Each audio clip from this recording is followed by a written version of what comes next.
Let's talk about eigenvalues and eigenvectors.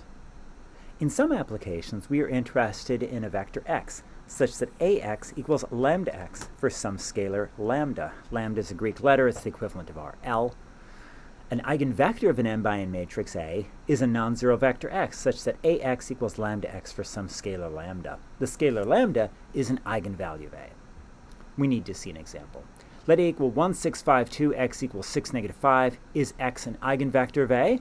It's an eigenvector of A if ax equals lambda x for some scalar lambda. Let's calculate it. Here's ax. Multiply it out, you get negative 2420. Hey, notice, that is a multiple of x. It's negative 4 times our vector x. It's negative 4 times 6, negative 5. So x is an eigenvector of A, and lambda equals negative 4 is the corresponding eigenvalue. How about x equals 1, 2? Is x an eigenvector of A? Let's check it out. Ax, when you multiply it out, is 13, 9. Oh no, that doesn't work out at all. That is not a multiple of 1, 2 for any scalar. It does not equal kx for any scalar k. So x is not an eigenvector of A. Here's how to find eigenvalues and eigenvectors. We're looking for non-zero solutions x to ax equals lambda x. Let's get everything on one side. It is so tempting to factor out x and say, okay, so now we've got a minus lambda times x equals 0, but that's wrong. That makes no sense at all, because you can't have a minus lambda. A is a matrix, lambda is a scalar. It's a constant. You just can't do that. Here instead is what we can do. We're going to rewrite lambda x as lambda I times x. Here I is the identity matrix, because multiplying a vector x by a constant lambda is the same thing as multiplying the identity matrix by lambda and then taking that resulting matrix and multiplying it by the vector x. That'll give you the same result. And now we can factor out x, because both A and lambda I are n by n matrices. Okay, we know x equals 0 is the solution.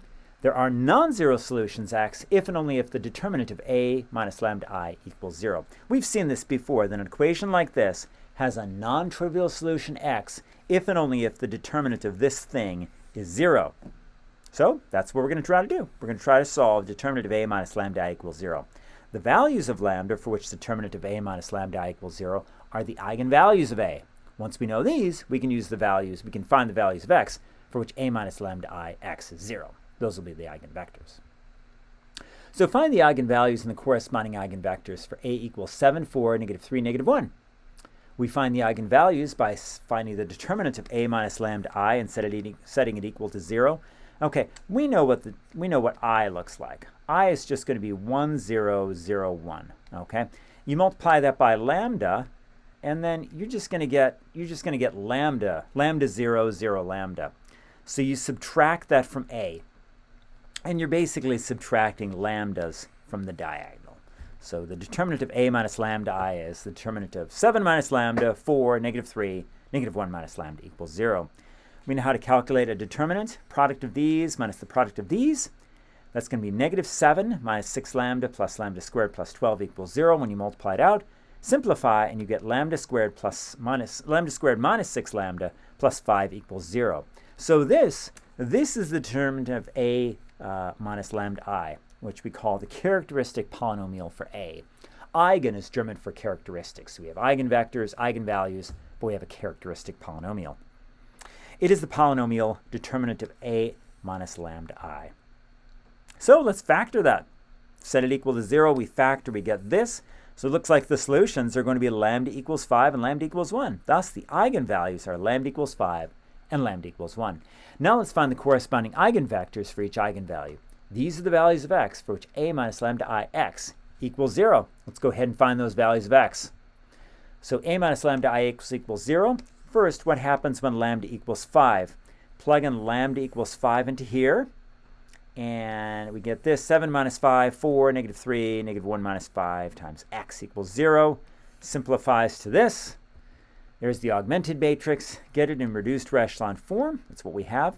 So this is x1 plus 2x2 equals 0. In other words, x1 equals negative 2x2. So x1 is negative 2x2. x2 is simply x2. Therefore, x1, x2 is x2 times negative 2, 1. Any multiple of -2, 1 is a solution. So this is an eigenvector for the eigenvalue lambda equals 5. How about for the eigenvalue lambda equals 1? Again, let's solve this. Plug in lambda equals 1. This is what we'll end up with. 7 minus 1, 4, -3, -1 minus 1. That simplifies to 6, 4, -3, -2 times x times x1, x2 equals 0. Here's the augmented matrix. This is what the reduced or echelon form of that matrix looks like. So we have x1 plus 2/3 x2 equals 0. In other words, x1 equals -2/3 x2. So x1 is -2/3 x2. x2 is simply x2. Therefore, a solution is x1, x2 is x2 times -2/3 x1. So any multiple of -2/3 1 is a solution. So this is an eigenvector for the eigenvalue lambda equals 1. Find the eigenvalues and corresponding eigenvectors for a equals 1, 2, 0, 8. Determinant of a minus lambda I, again, we just subtract lambdas from the diagonal, and we multiply it out. This is what we end up with when we calculate the determinant. Oh, we know how to solve that. The solution to this is just lambda equals 1, lambda equals 8. Those are the eigenvalues. See, this is something we could have seen much more easily. This is an upper triangular matrix. For a triangular matrix, whether it's upper triangular, lower triangular, or diagonal, the eigenvalues are the entries along the diagonal. So when we see a matrix like this, we immediately know that the eigenvalues are going to be 1 and 8. Find the eigenvalues and corresponding eigenvectors for a equals this monster 3x3 matrix. 4, -1, 6, 2, 1, 6, 2, -1, 8. Again, we want to solve determinant of a minus lambda I equals 0. Method 1, you can do this on the TI-83. So this is pretty cool. It's pretty crafty. What you would do is go to y equals and just graph the determinants. So basically, you would graph the determinant of a. Essentially, we're going to graph determinant of a minus lambda I equals 0. So here's the way we do that. Y equals determinant of a minus x times the identity of 3. This, again, is the matrix A. You'd have to enter that beforehand. X, you know where to find that on the TI. This is just under matrix. It's the 3x3 identity matrix. So basically, this can be entered like this on your TI-83. And you just graph it and see where it's 0. It turns out it's 0 at x equals 2, x equals 9. Now, to be honest, if you have a TI Inspire, it just has an eigenvalue and eigenvector command, so you can do it like that. It's much quicker. But you can do it using the old-fashioned TI-83, as you can see. Here's method 2. Okay, this is a long way to do it. Determinant of a minus lambda I, you subtract lambdas from the diagonal. This is what you end up with. And then you just evaluate this determinant. We're just going to expand along the first row. We know how to evaluate a 3x3 determinant. That's what we get. You spend the next 5 hours simplifying, and okay, this is what you're going to end up with. You get this, which simplifies, and you just multiply it out. Just multiply everything out. You get this, simplifies to that. Okay, which simplifies to this. I don't know if it simplifies the right word for it. Okay, multiply it out, we get this. Okay, this turns out to be factored as negative lambda minus 2 squared times lambda minus 9 equals 0. Therefore, the characteristic polynomial is the opposite of lambda minus 2 squared times lambda minus 9. So lambda equals 2 is an eigenvalue with multiplicity 2 since it appears twice here. And lambda equals 9 is an eigenvalue with multiplicity 1. Let's find the eigenvectors for A. First, lambda equals 2. Plug in lambda equals 2 here. Plug in lambda equals 2. We end up with this. Get in reduced, we're going to get that in reduced row echelon form. There's the augmented matrix. Reduced row echelon form simplifies to this. So we have x1 minus half x2 plus x3 equals 0. Or in other words, x1 equals half x2 minus 3x3. Therefore, x1 is half x2 minus 3x3. x2 is x2. x3 is x3. We can separate this out. This is the x2 stuff. This is the x3 stuff. So it equals x2 times 1 half, 1, 0, and x3 times negative 3, 0, 1. There are two eigenvectors, 1 half, 1, 0, and negative 3, 0, 1. The set of all solutions looks like this. Okay, so it's going to be x2 times this plus x3 times this. Or you could just say it's the span of those two vectors. So the set of all solutions to A minus lambda I x equals 0 is called the eigenspace of A, corresponding to lambda equals 2. It's a vector space because it's the span of a set of vectors. How about lambda equals 9? Plug in lambda equals 9, and we end up with this.